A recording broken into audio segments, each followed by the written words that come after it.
ସମସ୍ତଙ୍କୁ ମୋ ନମସ୍କାର।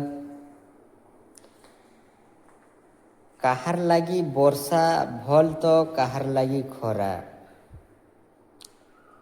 କେନ୍ତା କହୁଛେ ତ ବୁଝିପାରୁଥିବ।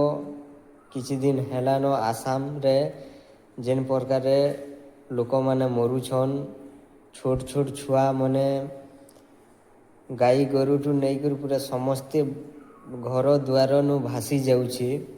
ବହୁତ ଦୁଃଖ ଭାଇ, ଇଥିରୁ ଆର୍ ଦୁଃଖ କାଣା ଆରୁ। ତ ଭାବ ଆମର୍ ସାଙ୍ଗେ ସେ ଜିନିଷ ହେଇଥିଲେ କେନ୍ତା ଲାଗତା ଆମକୁ। ଦେଖୁଥିବ ଆମେ ସୋସିଆଲ ମିଡ଼ିଆ ମାଧ୍ୟମରେ ଯେ କେନ୍ତା ପ୍ରକାରେ ଲୋକ ଭାସି ଯାଉଛନ୍, ମରି ଯାଉଛନ୍, ପୁରା ଦେଖୁ ଦେଖୁ ପୁରା ମରି ଯାଉଛନ୍, ଟାପି ହେଇଯାଉଛନ୍ ଘରେ। ତ ବହୁତ ଦୁଃଖ।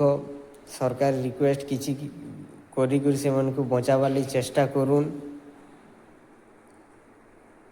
ସେ ଭାଇମାନେ କିଛି ବି ବଞ୍ଚିଯିବେ, ବହୁତ ଲୋକ ତ ମରିଗଲେନ। ଆର୍ ସରକାରକେ ରିକ୍ୱେଷ୍ଟ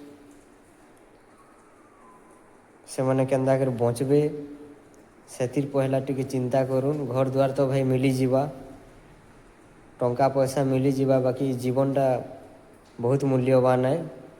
ଜୀବନ ଥିଲେ ଆମେ ସବୁ କିଛି ପାଇପାରମା।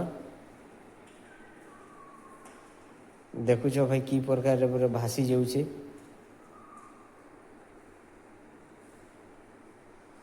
ଭିଡ଼ିଓଟା ଯଦି ଭଲ ଲାଗିଥିବା ବେଲେ ଲାଇକ୍, କମେଣ୍ଟ, ସେୟାର କରବା, ଫଲୋ କରବାଟା ନାଇଁ ଭୁଲବ।